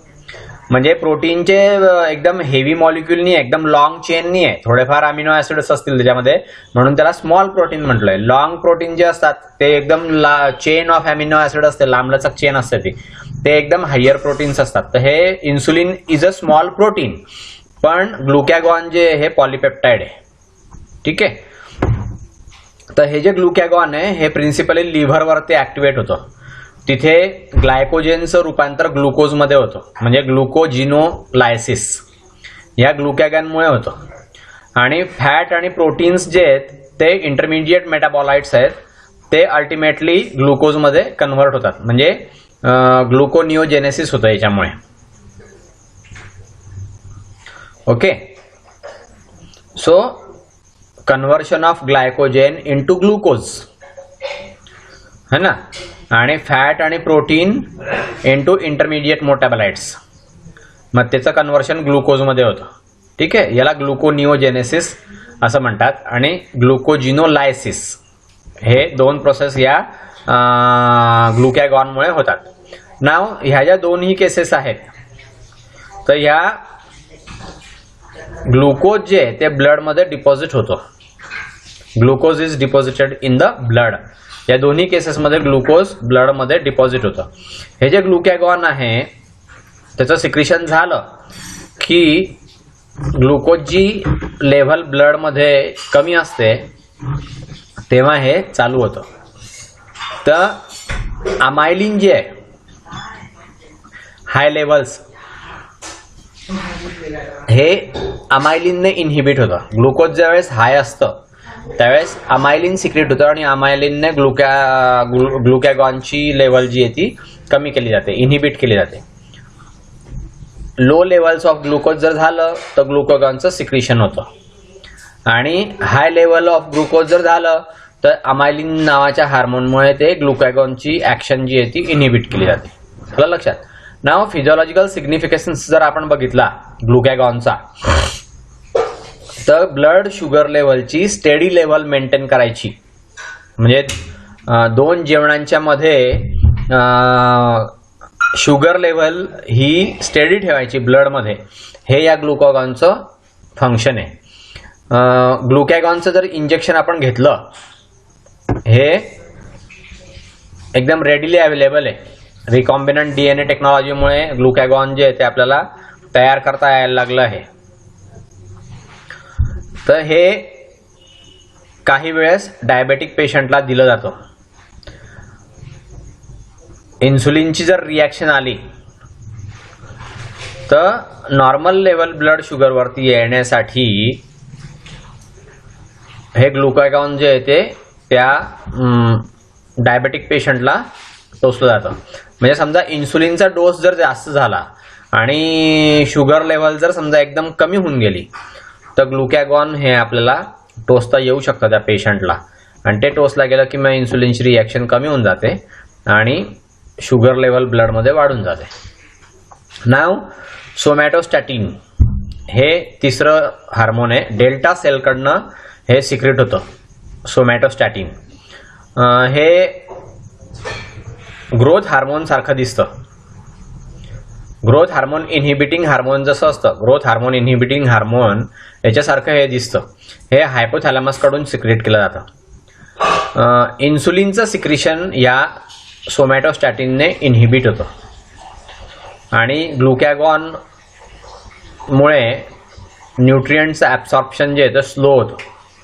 गॅस्ट्रो इंटेस्टिनल ट्रॅकमधून न्यूट्रिएंटचं ॲब्सॉर्प्शन स्लो होऊन जातं. इन्सुलिन आणि ग्लुकॅगॉनचं सिक्रिशन इनहिबिट होतं आणि न्यूट्रिएंटचं ॲब्सॉर्प्शन कमी होऊन जातं या सोमॅटोस्टॅटिनने. नाव चौथं पॅन्क्रियाटिक पॉलिपेप्टाइड. हे गॅमा सेलपासून सिक्रेट होत असतं किंवा एफ सेल म्हणतात त्याला. आयलेट्स ऑफ लँगर हँड्समध्ये असतात हे अल्फा, बीटा, डेल्टा आणि गॅमा. गॅमा सेल म्हणजे एफ सेल या आयलेट्स ऑफ लँगर हँड्समध्ये असतात 4ही प्रकारच्या सेल. याच्यापासून हे पॅन्क्रियाटिक पॉलिपेप्टाइड सिक्रेट होत असतं. पॅन्क्रियाटिक पॉलिपेप्टाइड आहे. ओके. याच्यामुळे काय काम होतं, तर हे सोमॅटोस्टॅटिनचं सिक्रिशन जे आहे ते ह्या पॅन्क्रियाटिक पॉलिपेप्टाइडने इनहिबिट होतं. याच्यामध्ये गॉल ब्लॅडरचं कॉन्ट्रॅक्शन होतं आणि पॅन्क्रियाटिक एन्झाईमचं सिक्रेट होतं. त्यामुळे ॲपेटाईट कमी होऊन जातं, म्हणजे भूक मंदावते. आता बघा ही पूर्ण जी दिसते आहे तर ही पॅन्क्रियाज आहे. ओके. ही पॅन्क्रियाटिक डक्ट आहे, ही बॉडी आहे पॅन्क्रियाजची. हे पॅन्क्रियाजचं टेल आहे आणि हे पॅन्क्रियाजचं हेड आहे, हेड आणि टेल. ही स्मॉल इंटेस्टाईन आहे. ओके. सो ही अशी पॅन्क्रियाजची ग्लँड आपल्यामध्ये दिसते ह्युमन बिईंगमध्ये. ॲसिनी सेल्स ज्या असतात या ॲसिनी सेल्समध्ये 3 प्रकारचे पॅन्क्रियाटिक एन्झाईम सिक्रेट होत असतात. ओके. ॲसिनी सेल्समध्ये 3 प्रकारच्या पॅन्क्रियाटिक एन्झाईम सिक्रेट होत असतात. तर पहिला आहे ॲमायलोप्सिन म्हणजे अमायलेज. याच्यामुळे स्टार्चवरती ॲक्शन होते आणि ग्लायकोजेनवरती ॲक्शन होते आणि त्याचं कन्व्हर्शन माल्टोजमध्ये होतं अमायलोप्सिनमुळे. दुसरं ट्रिप्सिनोजेन किंवा यालाच म्हणतात ट्रिप्सिन. याची ॲक्शन पेप्टोन्सवरती होते किंवा प्रोटीएजेसवरती होते. तर पेप्टोन्स आणि प्रोटीएजेसवरती ॲक्शन झाली की त्याचं कन्व्हर्शन होतं अमिनो ॲसिड्समध्ये. आणि तिसरा एन्झाईम आहे लायपेज. याच्यामुळे फॅटचं हायड्रोलिसिस होतं फॅटी ॲसिड्समध्ये आणि ग्लिसरॉल्समध्ये. सो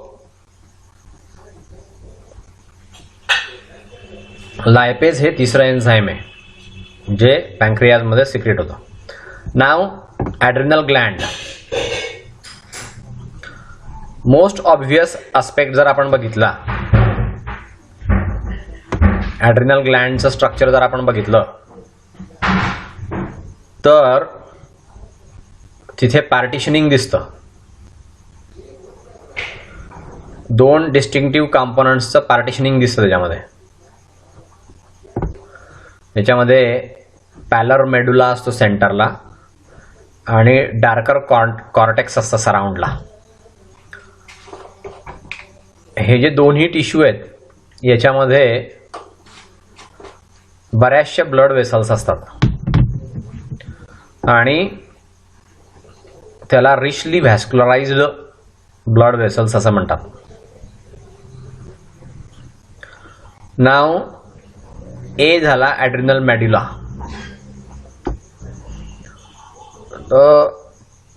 हा जो मेडुला आहे याच्यामध्ये मेनी लार्जर कॉलमनार सेल्स असतात. त्याला क्रोमॅफिन सेल्स असं म्हणतात. ह्या कॅटेचोलामाइन्स सिक्रेट करतात. तिथे काही गँग्लियॉन सेल्स पण असतात, ऑब्झर्व असतात तिथे गँग्लियॉन सेल्स. आणि ब्लड असतं पूर्ण ॲड्रिनल ग्लँडमध्ये. ते ब्लड असतं. त्याच्यामध्ये लार्ज मेड्युलरी व्हेन्स असतात या ग्लँडमध्ये. नाव ॲड्रिनल कॉर्टेक्स. हे जे ॲड्रिनल कॉर्टेक्स आहे याच्यामध्ये 3 कॉन्सेंट्रिक झोन असतात. स्टेरॉइड सिंथेसायझिंग सेल्सचे 3 कॉन्सेंट्रिक झोन असतात. याला ग्लोमेरुलोसा असं म्हणतात. दुसरं फॅसिक्युलेटा असतं आणि तिसरं रेटिक्युलारिस. हे 3 असतं. याच्यामध्ये बाउंड्रीज जर बघितल्या आपण या झोन्समधल्या तर ह्या बाउंड्रीज एकदम इनडिस्टिंक्ट असतात. हे जे झोन्स आहे त्याला कॅरेक्टरिस्टिक अरेंजमेंट असते सेल्सची. नाव ॲड्रिनल ग्लँडचा TS. त्याच्यामध्ये काय दिसतं ते आपण पाहू. आपण ॲड्रिनल ग्लँड ही पुढची म्हणजे आपण आता पॅन्क्रियाज जी ग्लँड बघितली, पॅन्क्रियाजच्या ग्लँडच्या नंतरची ही ॲड्रिनल ग्लँड आहे बरं का. ही मोस्ट ऑब्व्हियस अस्पेक्ट आहे हा ॲड्रिनल ग्लँडचा. याच्यामध्ये पार्टिशनिंग दिसतं 2 डिस्टिंक्टिव्ह कॉम्पोनंटमध्ये. एक पालर मेड्युला असतो सेंटरला आणि दुसरा डार्कर कॉर्टेक्स असतो सराउंडिंगला. ह्या टिश्यूमध्ये बऱ्याचशा ब्लड वेसल्स असतात म्हणून त्याला रिचली व्हॅस्क्युलराइज्ड म्हणतात. ॲड्रिनल ग्लँड ही रिचली व्हॅस्क्युलराइज्ड असते. त्याच्यामध्ये ए पार्ट आहे ॲड्रिनल मेड्युला. हा मेड्युला जो आहे मेनी लार्ज कॉलमनार सेलने बनलेला असतो, ज्याला क्रोमॅफिन सेल्स असं म्हणतात. ह्या कॅटेचोलामाइन सिक्रेट करतात आणि सिंथेसिस पण करतात. काही गँग्लियॉन पण असतात तिथे, गँग्लियॉन सेल्स असतात त्या पण दिसतात तिथे. आणि पूर्ण ॲड्रिनल ग्लँडमध्ये जे ब्लड असतं त्याच्यामध्ये लार्ज मेड्युलरी व्हेन्स असतात या ग्लँडमध्ये. नाव ॲड्रिनल कॉर्टेक्स. ही जी ॲड्रिनल कॉर्टेक्स आहे याच्यामध्ये 3 कॉन्सेंट्रिक झोन्स असतात. स्टेरॉइड सिंथेसायझिंग सेल्सचे 3 कॉन्सेंट्रिक झोन्स असतात त्याच्यामध्ये. याला पहिलं असतं ग्लोमेरुलोसा, दुसरं फॅसिक्युलाटा आणि तिसरं रेटिक्युलारिस. असे 3 भाग असतात. आपण जर ह्या झोन्सच्या बाउंड्रीज बघितल्या तर त्या इनडिस्टिंक्ट आहे, म्हणजे एकदम क्लिअरली दिसत नाही. ह्या झोन्समध्ये कॅरेक्टरिस्टिक अरेंजमेंट दिसते सेल्सची. आता आपण ॲड्रिनल ग्लँडचा TS पाहू. किडनीच्या अँटेरियर एंडवरती ही ॲड्रिनल ग्लँड असते आणि दोन्ही किडनीवरती 2 ॲड्रिनल ग्लँड असतात. या म्हणजे एका किडनीवर एक आणि दुसऱ्या किडनीवरती दुसरी. याच्यापासून पास होणारा जर आपण TS बघितला, ॲड्रिनल ग्लँडमधून पास होणारा TS, तर याच्यामध्ये आउटर व्हर्टिकली स्ट्रायटेड असं क्लिअर आपल्याला झोन दिसतो, स्ट्रायटेड झोन. येलो कलरचा असतो हा. कॉर्टेक्समध्ये इनर सॉफ्ट हायली व्हॅस्क्युलर असा झोन असतो आणि डार्क ब्राऊन मेड्युला असतो. ही पूर्ण ग्लँड जी आहे ही फायब्रस कॅप्सूलने कव्हर झालेली असते, त्याला कव्हर असतं बाहेरून. त्याचा जो सेप्टा आहे तो कॉर्टेक्समध्ये डिवाइड होतो, त्यामुळे त्या सेप्टामुळे ती कॉर्टेक्स जी आहे ती डिवाइड होते आणि त्याचे 4 झोन्स पडतात. तर ते 4 झोनपैकी पहिला आहे झोना ग्लोमेरुलासा. हा जो झोन आहे हा कॅप्सूलच्या खाली सापडतो. याच्यामध्ये कॉलमनार सेल्स असतात. हा झोन जो आहे तो मिनरल आणि वॉटर बॅलन्सला कंट्रोल करतो बॉडीमध्ये आणि फॅट आणि कार्बोहायड्रेटचा ॲब्सॉर्प्शन पण घडवून आणतो. ॲक्टिव्ह हार्मोन जे याच्यामध्ये ते डीऑक्सिकॉर्टिकोस्टेरॉन आहे. हे पिट्युटरीच्या कंट्रोलमध्ये नसतं. नाव झोना फॅसिक्युलाटा. हा जो झोन आहे याच्यामध्ये कॉम्प्रेस्ड सेल्स असतात. याच्यापासून कॉर्टिकोस्टेरॉन सिक्रेट होतो आणि याच्यामुळे कार्बोहायड्रेट मेटाबॉलिझम जे आहे ते कंट्रोल केलं जातं. हे जे हार्मोन आहे याच्यामुळे लिम्फोसाइटचं डिसइंटिग्रेशन होतं आणि त्यांच्या अँटीबॉडीज ज्या आहेत त्या मोकळ्या होतात. तिसरा आहे झोना रेटिक्युलारिस. हा मेडुलाच्या पुढे असतो. या झोनमध्ये पिगमेंटेड रेटिक्युलर सेल्स असतात. हा जो झोन आहे याच्यामध्ये सेक्स हार्मोन सिक्रेट करतात. नाव मेडुला याच्यामध्ये इरेग्युलरली डिस्पोज्ड सेल्स असतात. याच्यामध्ये इलास्टिक फायबर्स असतात आणि सिनुसॉइड्स असतात. लार्ज ब्लड स्पेसेस असतात याच्यामध्ये. नाव मेडुला सेल्स याच्यामध्ये ग्लॅन्युलर सायटोप्लाझम असतं. याच्यामध्ये डार्क स्टेन होऊ शकतं. ऑस्मिक वेपरमुळे याचं स्टेनिंग डार्क होतं. नाव काही मेडुलाच्या सेल्समध्ये क्रोमॅफिन बॉडीज असतात किंवा त्याला पॅरागँग्लिया असं पण म्हणतात. कॉर्टेक्स जे त्याला मेसोडर्मल ओरिजिन असतं आणि मेडुलाला न्यूरो एक्टोडर्मल ओरिजिन असतं. अबंडंट ब्लड सप्लाय असतो याच्यामध्ये कॉर्टेक्समध्ये. सो ही झाली ॲड्रिनल ग्लँडचं स्ट्रक्चर पाहिलं आपण TS मध्ये. ओके. नाव आता हार्मोन कोणते कोणते सिक्रेट होतात ॲड्रिनल मेडुला आणि त्याचे फंक्शन्स पाहू आपण. ॲड्रिनल मेडुलापासून कोणते कोणते हार्मोन सिक्रेट होतात आणि त्यांचे फंक्शन्स काय आहेत ते पाहू. ॲड्रिनालिन किंवा इपिनेफ्रिन हे हार्मोन फार महत्त्वाचं सिक्रेट होतं ॲड्रिनल ग्लँडपासून. ओके. यामुळे काय होतं, फ्राईट, फाईट आणि फ्लाईट याच्यासाठी बॉडी तयार होते. याचे बरेचसे इफेक्ट आहे ॲड्रिनालिनचे. पहिलं, ॲक्शन ऑफ हार्ट इन्क्रीज. हार्टची ॲक्शन इन्क्रीज होते ॲड्रिनालिनने. नंतर ब्रीदिंगचा रेट आणि डेप्थ हा सुद्धा ॲड्रिनालिनने वाढतो. नंतर मेटाबॉलिक रेट हा सुद्धा ॲड्रिनालिनने वाढतो. नंतर मस्क्युलर कॉन्ट्रॅक्शन जे आहे त्याचा फोर्स वाढतो ॲड्रिनालिनने. नंतर मस्क्युलर फटीग हे या ॲड्रिनालिनच्या ॲक्शनमुळे डिले होऊ शकतो. ब्लड सप्लाय जो आहे ब्लॅडरला आणि इंटेस्टाईनला तो ब्लड सप्लाय रिड्यूस करतात आणि मस्क्युलर वॉल जी आहे ती रिलॅक्स होते आणि स्पिंक्टर्स जे आहेत ते कॉन्ट्रॅक्ट होतात या ॲड्रिनालिनमुळे. आता दुसरा हार्मोन आहे नॉर ॲड्रिनालिन किंवा nor epinephrine.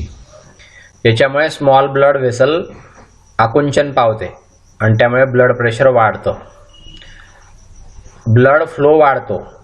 Coronary आर्टरीजमध्ये blood flow वाढतो आणि हार्ट रेट जो आहे तो कमी होतो. याच्यामुळे सुद्धा नॉर ॲड्रिनालिनमुळे सुद्धा ब्रीदिंगचा रेट आणि डेप्थ वाढतो. म्हणजे खोल पण ब्रीदिंग होतं आणि फास्ट पण होतं. स्मूथ मसल फायबर्स जे आहेत ते रिलॅक्स होतात त्याच्यामुळे. इंटेस्टिनल वॉलमध्ये जे स्मूथ मसल्स असतात ते रिलॅक्स होतात या नॉर ॲड्रिनालिनमुळे किंवा नॉर इपिनेफ्रिन या हार्मोनमुळे जे ॲड्रिनालिन ग्लँड सिक्रेट करत असते. नाव hormone secreted by adrenal cortex. Okay. आणि तिचे फंक्शन्स मिनरल कॉर्टिकॉइड्स जे असतात, फॉर एक्झाम्पल अल्डोस्टेरॉन. ओके. तर याचं जे रेग्युलेशन आहे ते याच्यामध्ये होत असतं. सॉल्ट आणि वॉटर बॅलन्स याच्यामध्ये होत असतो. या ॲड्रिनल कॉर्टेक्सपासून जे हार्मोन सिक्रेट होतात त्यामुळे मिनरल कॉर्टिकॉइड्स असतात ते, त्याला अल्डोस्टेरॉन असं म्हणतात. त्यामुळे सॉल्ट आणि वॉटरचा बॅलन्स रेग्युलेट केला जातो. नंतर अल्डोस्टेरॉनचं जर समजा हायपर सिक्रेशन झालं, जास्त सिक्रेशन झालं, तर बॉडीतलं पोटॅशियम कमी होतं. त्यामुळे नर्व इम्पल्स ट्रान्समिशन जे आणि मस्क्युलर पॅरालिसिस होतो. त्याच्यामुळे अल्डोस्टेरॉन जर समजा जास्त सिक्रेट झालं तर मस्क्युलर पॅरालिसिस होतो. नर्व इम्पल्स ट्रान्समिशन कमी होऊन जातं कारण पोटॅशियम कमी होतं. कॉर्टिकोस्टेरॉइड्स जे किंवा ग्लुकोकॉर्टिकॉइड्स जे आहेत, त्याचं एक्झाम्पल आहे कॉर्टिसॉल, कॉर्टिसोन आणि कॉर्टिकोस्टेरॉन. याचं सिक्रेशन होतं. कार्बोहायड्रेटचं युटिलायझेशन होतं. फॅट आणि प्रोटीन बॉडीमध्ये तयार केले जातात. स्ट्रेस जर असेल तर हे ॲड्रिनल कॉर्टेक्समध्ये अल्डोस्टेरॉन जे आहे ते सिक्रेट होणं वाढतं, स्ट्रेस जर असेल तर. याचे अँटी इन्फ्लॅमेटरी इफेक्ट असतात मिनरल कॉर्टिकॉइड्सचे. हायपर सिक्रेशन जर झालं कॉर्टिसॉलचं तर कुशिंग सिंड्रोम होतो. ओके. नाव तिसरं अँड्रोजेन. अँड्रोजेन हे सुद्धा या कॉर्टेक्समधून, ॲड्रिनल कॉर्टेक्समधून सिक्रेट होत असतं. Adrenal cortex secret precursors, अँड्रोजेनचे precursors ते सिक्रेट करतात. त्याचं नाव आहे टेस्टोस्टेरॉन. सेक्शुअली मॅच्युअर मेलमध्ये हा जो आहे तर टेस्टिसमध्ये याची ॲक्शन होते आणि फिजिओलॉजिकल इम्पॉर्टन्स टेस्टिसमध्ये असतो.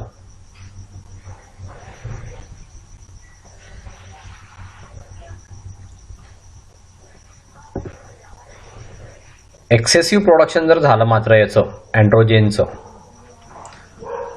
ॲड्रिनल अँड्रोजेनचं, त्यामुळे यंग बॉईजमध्ये प्रीमॅच्युअर प्युबर्टी येते. अँड्रोजेनचं सिक्रेशन मॅच्युरिटीच्या आधी असतं, पण एकदा सेक्शुअली मॅच्युअर झाला की नंतर अँड्रोजेनचं सिक्रेशन जे आहे त्याचा सिग्निफिकन्स काहीही राहत नाही. ओके. फिमेल्समध्ये ॲड्रिनल कॉर्टेक्स जो आहे तो अँड्रोजेनचा मेन सोर्स असते. त्याचं जर हायपर सिक्रेशन झालं तर फिमेलमध्ये मस्क्युलाइन पॅटर्न डेव्हलप होतो बॉडीमध्ये. हेअर, नंतर सेशेशन ऑफ मेन्स्ट्रुएशन हे फिमेलमध्ये डेव्हलप होतं या ॲड्रिनालिनच्या एक्सेसिव्ह सिक्रेशनमुळे. सो इथे आपण हे चॅप्टर जे 6वं तुमचं ते चॅप्टर पूर्ण केलं आणि इथे आपला फिजिओलॉजी हा कोर्स सुद्धा पूर्णपणे संपलेला आहे. तो पूर्ण टोटल टॉपिक मी तुमचा कव्हर केला. घरून शिकवायचं होतं आणि टू द पॉइंट शिकवून मी हा सगळा कोर्स तुमचा फिजिओलॉजीचा पूर्ण चॅप्टर म्हणजे पूर्ण बुक जे ते तुमचं वर्ड टू वर्ड कंप्लीट करून दिलेलं आहे.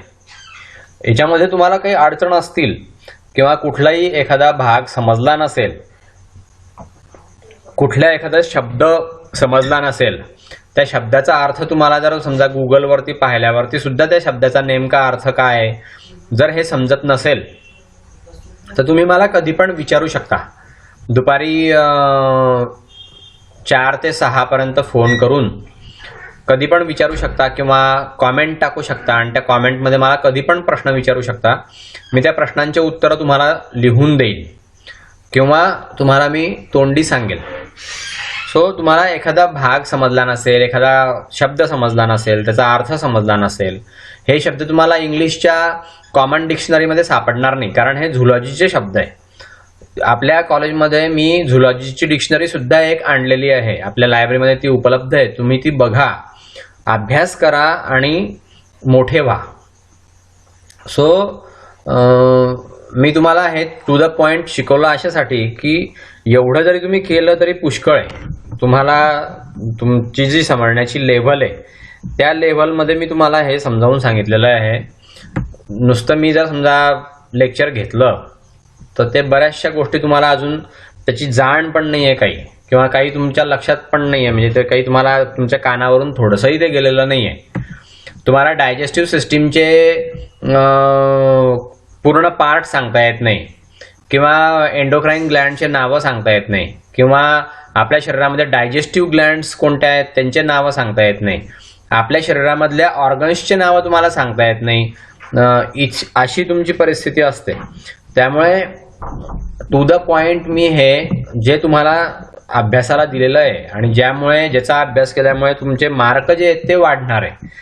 पहिल्यांदा तुमचं जे सिलेबस आहे ते सिलेबसचा अभ्यास पूर्ण होणं आवश्यक आहे.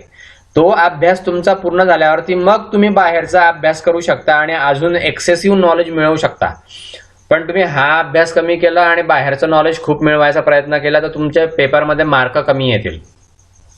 आणि मार्क मिळवणं पहिल्यांदा आवश्यक आहे म्हणून, किंवा पास होणं आवश्यक आहे. 5-5, 6-6 पेपर्स लागतात SYBSC मध्ये, कारण तुमचे पेपर जे ते युनिव्हर्सिटीमध्ये चेक होतात.